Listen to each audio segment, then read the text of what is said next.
Assalamualaikum warahmatullahi wabarakatuh. Selamat pagi para pemirsa yang dirahmati Allah. Kembali lagi bersama saya Dr. Gita Dwidisyani dalam program acara ASI Aku Sayang Ibu, persembahan Hospital TV Sultan Agung, sebuah acara yang akan membahas seputar kesehatan ibu dan anak. Baik pemirsa, seperti biasanya kita akan menyapa terlebih dahulu para pemirsa dimanapun Anda berada dan juga Bapak Ibu pasien pengunjung Rumah Sakit Islam Sultan Agung Semarang. Dan kami mengucapkan terima kasih atas kepercayaan pelayanan kesehatan kepada Rumah Sakit Islam Sultan Agung Semarang, dan juga kami mendoakan semoga diberikan kemudahan dalam menjalankan pengobatannya di Rumah Sakit Islam Sultan Agung Semarang. Baik pemirsa, tentunya ASI kali ini hadir dengan episode baru, yaitu kita akan membahas tentang bagaimana kita mengenal difteri pada anak. Dan tentunya saya sudah ditemani oleh seorang narasumber yang sudah tidak asing lagi bagi sahabat Risa. Siapakah beliau? Langsung saja kita sapa bersama-sama Dr. Pujiati Abbas, spesialis anak. Assalamualaikum Dr. Puji. Waalaikumsalam warahmatullahi wabarakatuh. Bagaimana kabarnya hari ini Dr. Puji? Alhamdulillah baik, sehat. Alhamdulillah baik, sehat. Dokter kita sehat? Alhamdulillah sehat juga dokter. Alhamdulillah. Iya. Mengawali awal tahun ya dokter ya, Ya. kita berjumpa kembali, tapi kita membuka dengan tema yang baru. Kemarin sempat ada kasus juga, agak mulai ramai juga masalah difteri nih dok, khususnya pada anak.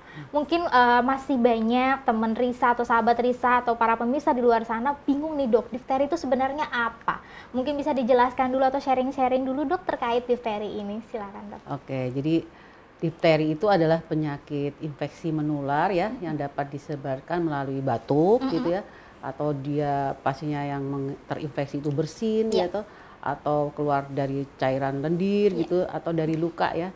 Itu bisa menyebabkan penularan kepada siapapun sebenarnya, tidak hanya kepada anak, kepada segala usia sebenarnya ya. Jadi kalau ada anak batuk, bersin ya, itu memang adanya COVID sebenarnya memberikan pelajaran yang bagus ya, untuk bagaimana untuk mencegah infeksi penyakit menular itu lewat batuk, lewat bersin, untuk selalu menggunakan masker. Ya. Oleh karena itu kita harus selalu waspada terhadap penyakit menular ini ya. Gejalanya itu sangat seperti penyakit infeksi tenggorokan yang lain ya. Ini menyebabkan sakit nyeri menelan kemudian menyebabkan kalau sudah terjadi yang lebih berat itu menyebabkan masalah pada pernafasan ya. Nah, penyebabnya adalah adanya infeksi bakteri, yaitu bakteri yang jenis Corynebacterium diphtheri yang menyerang selaput lendir pada hidung dan tenggorokan, yang serta dapat mempengaruhi kulit juga ya. Nah, tadi saya sebutkan bahwa ini dapat menyerang semua orang ya, dari segala usia ya. Apalagi yang rentan ya, posisinya lagi turun, yaitu mudah terinfeksi ya. Nah, kenapa ini menjadi concern kita dokter anak terhadap difteri ini? Karena difteri ini bisa berpotensi untuk mengancam jiwa ya, bisa menyebabkan kematian. Oleh karena itu kita harus melindungi anak-anak kita dari penyakit difteri ini. Oleh karena itu harus program imunisasi yang dilakukan oleh pemerintah itu sangat bermanfaat sekali untuk melindungi anak-anak dari terinfeksi dari difteri. Begitu Mbak Gita. Ya. Baik dokter, berarti yang kita garis bawahi bahwa penyakit difteri ini adalah infeksi menular ya dokter ya. Infeksi menular karena bakteri ini dengan gejalanya yang mirip-mirip sekali nih dengan infeksi saluran pernafasan ya dokter ya. Betul. Baik. Makanya tidak hanya rentan terhadap dewasa, ini sangat rentan juga terhadap anak-anak gitu ya dokter ya. Betul. Baik dokter, tadi kan ada gejala-gejalanya mirip nih sama ISPA, tapi kira-kira ada gejala yang khususon gitu nggak di dok, misalnya yang ini kayaknya mengindikasikan difteri nih dok kalau pada anak-anak nih dok? Ya, jadi gejala difteri ini akan baru muncul setelah 2-5 hari terinfeksi ya. Gejalanya bisa tidak muncul sama sekali atau bisa saja muncul dalam 2-5 hari setelah infeksi. Yang menjadi masalah concern utama adalah ketika kuman difteri ini menghasilkan racun, toksin yang kemudian masuk ke dalam peredaran darah, yang kemudian menyebabkan timbulnya selaput membran di daerah tonsil maupun tenggorokan, yang kemudian akhirnya menyebabkan gangguan pernafasan. Yang salah satunya itu yang kemudian juga akibat dari adanya selaput membran tadi, itu akan menyebabkan anak juga akan mengalami kesulitan menelan, kesulitan bernafas, sehingga ini yang menjadi perhatian kita semua, sehingga Kenapa jadi perhatian? Karena itu akan mengganggu pernafasan kita. Nah, gejala yang mungkin paling ringan itu memang hampir seperti dengan flu-like syndrome ya, adanya pilek, ada panas, nyeri menolan, tadi kesulitan bernafas ya. Bahkan bisa menyebabkan toksinnya tadi, racun daripada Corynebacterium diphtheria itu dapat juga menyerang beberapa organ. Salah satunya adalah ke jantung ya. Nah, itu menyebabkan detak jantung juga meningkat, ada menyebabkan kelainan di situ irama jantungnya ya. Nah, salah satunya juga adanya pembengkakan kelenjar getah bening di area leher ya. Kemudian adanya pembengkakan pada langit-langit mulut. Jadi hal ini sangat mengganggu anak sehingga kesulitan dalam hal menelan, kesulitan dalam bernafas. Nah, kalau sudah sampai terjadi komplikasi ke arah pernafasannya juga sudah mulai kesulitan karena tertutup oleh selaput membran tadi, itu akan menyebabkan suatu kegagalan suatu pernafasan hingga mengancam jiwa, sehingga bisa saja anak mengalami gagal nafas. Nah, itulah yang harus kita antisipasi sedini mungkin, melakukan diagnostik secepat mungkin dengan tentu saja mengambil sedikit lapisan membran itu di dalam tenggorokan tadi, yang kemudian kita lihat di bawah mikroskop apakah benar ini adalah suatu Corynebacterium diphtheria begitu. Baik dokter, berarti cukup singkat juga ya dokter ya penyebarannya, bisa 2-5 hari, bahkan ada juga yang tidak bergejala atau udah jelek ya dokter ya. Nah ini, sekarang kalau misalkan bagaimana caranya seorang dokter anak nih dok untuk mendiagnosisnya, atau mungkin nanti setelah diperiksa memang karena ini sangat infeksius sekali, diisolasinya itu gimana dok, perawatannya itu dok? Ya memang anak dengan difteri karena penularannya sangat cepat dan mudah sekali lewat batuk, lewat bersin, lewat cairan lendir, bahkan lewat alat-alat kehidupan alat-alat sehari-hari gitu ya, alat-alat sehari, alat makan juga itu sangat mudah sekali terinfeksi. Jadi itu harus dilindungi ya, makanya harus dilakukan isolasi pada anak-anak difteri. Karena tadi kan penyebab kematiannya cukup tinggi kalau sudah terkena, apalagi sampai mengalami komplikasi ya. Komplikasi pada pernafasan itu mudah sekali terjadi kematian. Oleh karena itu kita harus melindungi jangan sampai terjadi penularan yang sangat cepat. Itu pada anak-anak, maka vaksinasi sangat penting ya. Oleh karena itu kalau memang terjadi ada positif dengan difteri itu sudah harus terisolasi semua. Harus diisolasi, bahkan satu keluarga itu harus di screening semua, kemudian dilakukan perlindungan, atau kalau memang semua terinfeksi ya harus semuanya diisolasi.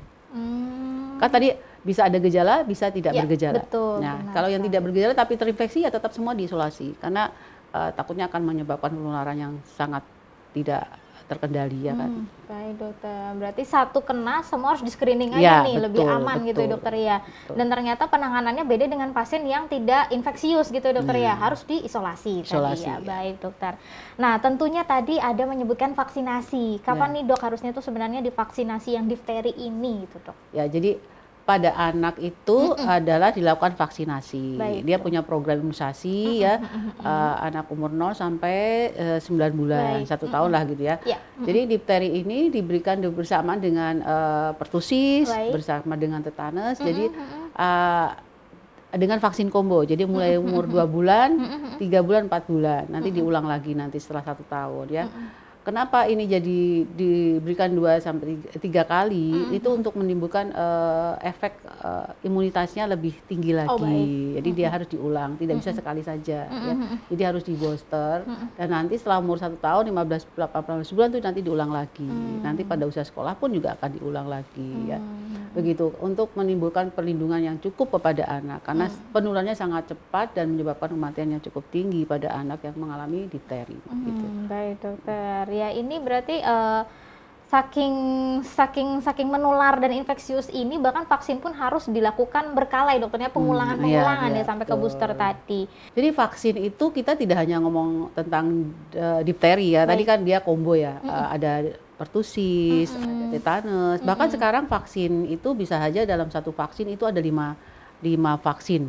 Jadi sekali suntik ada 5 perlindungan terhadap penyakit. Jadi pemerintah sekarang melalui Bio Farma juga ada untuk hemofilis influenza ya kan dijadiin satu ya. Kemudian ada juga dengan polio gitu ya. Jadi artinya bahwa ada hepatitis B-nya juga. Jadi ada bahkan vaksin itu ada 7 vaksin jadiin satu. Kenapa itu kita dibuat sedemikian rupa untuk supaya cakupannya itu biar prevalensi cakupan terhadap vaksinasi ini bisa terpenuhi gitu ya. Untuk memberikan perlindungan kepada anak-anak Indonesia supaya tidak mudah terkena penyakit ya. Karena banyak penyakit infeksi menular yang bisa menyerang pada anak gitu. Nah, ini makanya jadwal imunisasinya harus teratur. Bagaimana kalau jadwal imunisasinya itu tidak teratur? Nah, ini yang perlu gitu. Jadi kalau anak yang jadwal imunisasinya karena sakit misalnya, itu tetap kita harus mengejar ya catch up sampai terpenuhi semua sebelum umur 1 tahun. Jadi tetap harus kita kejar imunisasinya lengkap ya. Nah, nanti kita ulang lagi setelah umur 15 bulan gitu atau 18 bulan itu untuk memberikan perlindungan yang cukup pada anak ya. Berarti vaksin ini benar-benar sampai pemerintah tuh ada menyimpulkan paketan gitu ya dokter ya. Betul. Biar satu kali suntik itu udah paket combo lengkap gitu ya dokter ya. Iya, saking berpikirnya bagaimana sih cakupannya biar terpenuhi gitu ya dokter ya. Luar biasa sebenarnya pemerintah ini ya dok ya. Tinggal kitanya orang tua di luar sana itu makin sadar ya dokter ya untuk membawa anaknya melakukan vaksinasi. Nah, tapi kadang-kadang tuh dok ada yang suka takut, nanti abis vaksin itu biasanya suka anget. Nah, itu biasanya efek samping yang normal apa gimana sih dok? Ya, jadi sebenarnya itu biasa ya. Ada anak satu dengan anak yang lain itu memberikan respon yang berbeda. Tetapi biasanya hanya akan muncul demam ringan gitu ya. Kadang mungkin lemes, bekas suntikannya tampak merah. Kadang kemudian anak rewel. Itu saya kira itu biasa saja. Jadi kalau anaknya panas cukup diberikan dengan paracetamol gitu ya untuk mencegah panasnya lebih tinggi atau dengan kalau ada anak dengan memang punya resiko kejang misalnya ya, habis mungkin ada muncul komplainnya begini, habis divaksin panas terus kejang gitu. Nah itu memang kadang-kadang pada anak itu responnya berbeda kan. Tadi kalau dia panas ada resiko memang dalam keluarga itu kejang, ya bisa aja dia kejang. Tetapi nggak usah panik bahwa segera berikan turun panas atau kalau merasa ini mengkhawatirkan ya bawa langsung ke rumah sakit supaya diberikan pertolongan secepat mungkin. Gitu ya. Baik dokter, berarti ya karena respon tadi berbeda-beda tadi ya dokter ya. Tapi selama ringan bisalah diobati sendiri dulu ya dokter ya. Kecuali memang dia panas tinggi tidak turun-turun sampai ada kejang boleh udah langsung ke IGD gitu ya dokter ya. Baik-baik, oke. Jadi intinya KIPI itu juga harus kita waspadai sih. KIPI itu adalah kejadian ikutan pasca imunisasi. Jadi KIPI-nya itu bisa aja pada difteri itu adalah panas. Jadi kalau ada risiko kejang ya memang salah satu risiko karena dia memang sudah ada faktor pencetus ya atau faktor genetik dari keluarga memang keluarganya ayahnya mungkin dulu memang waktu kecil langsung pernah kejang gitu. Jadi resiko-resiko itu memang kita harus antisipasi bahkan sebelum kita melakukan vaksinasi selalu edukasi. Ada risiko kejang nggak waktu di keluarga gimana? Kalau vaksin nanti kita juga menjelaskan efek samping yang bisa muncul. Karena bisa saja juga tidak akan muncul efek samping karena berbeda-beda respon pada anak satu dengan anak yang lain. Gitu. Baik dokter. Terakhir kita membahas tentang vaksinasi. Tentunya vaksinasi sangat dibutuhkan untuk mencegah yang namanya difteri. Tapi jika kita flashback lagi nih dok, kenapa sih dok anak itu sangat rentan yang namanya terserang difteri? Mungkin ada faktor-faktor apa sih dok yang mempengaruhi itu dok? Ya. Jadi tadi saya sudah di muka menyebutkan bahwa yang paling sering itu menyerang anak di bawah umur 5 tahun ya. Ini sangat berisiko terinfeksi. Tidak hanya difteri sebenarnya, segala penyakit infeksi itu mudah terkena. Kenapa demikian? Karena sebagian besar si kecil itu kan tinggal dan tumbuh mungkin di lingkungan yang padat ya, sanitasi yang buruk ya, kemudian nutrisinya yang mungkin anaknya mengalami gizi buruk ya kan, apalagi sekarang ini di Jawa Tengah itu kasus wasting dan stunting ini kan juga menjadi sorotan. Jadi faktor gizi yang tidak terpenuhi ya sehingga sangat mudah rentan terhadap penyakit difteri ya. Terutama bayi kecil yang tidak menjalani program imunisasi, imunisasinya bolong-bolong misalnya ya. Sehingga kita harus benar-benar mengejar supaya terpenuhi vaksin tersebut ya. Nah ini mungkin menyebabkan anak-anak umur di bawah 5 tahun itu sangat rentan ya. Karena sistem imunitasnya itu juga belum sempurna gitu ya, hingga mudah terinfeksi. Jadi maka oleh karena itu para ibu-ibu supaya memenuhi semua jadwal imunisasi ya, imunisasi yang pada anak tersebut supaya terhindar dari segala penyakit, baik infeksi yang akut maupun yang kronik seperti perlindungan terhadap TBC misalnya kan juga ada vaksinnya ya, salah satunya adalah dengan berikan BCG ya. Gitu. Baik dokter, berarti ini faktornya cukup banyak juga ya dokter ya. Ada yang faktor internal maupun faktor yang dari luar. Ya, dari luar betul. berarti tadi bisa dari lingkungan. Kalau faktor internal ya tadi karena status gizinya tadi dokter salah satunya yang jelek. Nah kalau sekarang dok, tips-tipsnya nih dok, karena vaksinasi ini sangat penting sekali perannya gitu. Gimana sih dok misalnya sebagai kita tenaga kesehatan untuk mengingatkan atau memotivasi tentang jadwal imunisasi ini loh dok? Ya, kita sebagai tenaga kesehatan itu harus mengedukasi kepada orang tua itu kenapa sih vaksin gitu, kenapa harus diberikan gitu. Karena untuk melindungi terhadap penyakit-penyakit menular, infeksi baik akut maupun kronik ya, untuk menjaga agar anak ini tetap sehat, anak ini tetap tumbuh kembang optimal, tidak mudah sakit, sehingga anak dapat melakukan aktivitas, dapat berkembang secara baik, secara normal sesuai dengan potensi genetiknya. Jadi kita harus menjelaskan penyakit-penyakit yang bisa dilindungi dari akibat vaksin tersebut supaya anak tetap sehat terus, bisa beraktivitas dengan baik, sehat, tumbuh berkembang sesuai dengan potensinya dia gitu. Baik dokter, berarti tugas kita yang utama adalah tetap mengedukasinya itu dulu ya, harus lebih gencar gitu ya dokter ya untuk mengedukasi pasien. Oke, pasti ini yang ditunggu-tunggu dokter adalah pengobatan. Nah pengobatan difteri itu kayak gimana sih dok? Ya. Jadi kalau memang udah positif dia difteri ya, itu kan kita berikan antibiotik. Oh baik. Ya, kita beri antibiotik seperti golongan penisilin atau eritromisin itu dapat membunuh bakteri ya dan membersihkan infeksi ya. Nah ini juga mencegah penularan dan dari pengidap difteri ke orang lain. Baik. Jadi melindungi agar yang terinfeksi tadi untuk tidak menyebabkan penularan kepada orang lain, kepada anak yang lain ya. Itu makanya diberi antibiotik ya. Nah, selain antibiotik itu juga diberikan antitoksin karena tadi difteri itu menghasilkan toksin. Baik. Yang toksin itulah yang menyebabkan komplikasi yang lebih berat ya, lebih berat itu sehingga juga diberikan antitoksin ini untuk menetralkan racun difteri dalam tubuh manusia, tubuh kita ya, tubuh anak-anak itu ya, diberikan antitoksin. Obat ini diberikan melalui suntikan ya, diberikan melalui pembuluh darah atau lewat otot ya. Sebelum itu diberikan, itu kita sebagai dokter itu harus melakukan tes dulu. Apakah ada alergi terhadap antitoksin tersebut.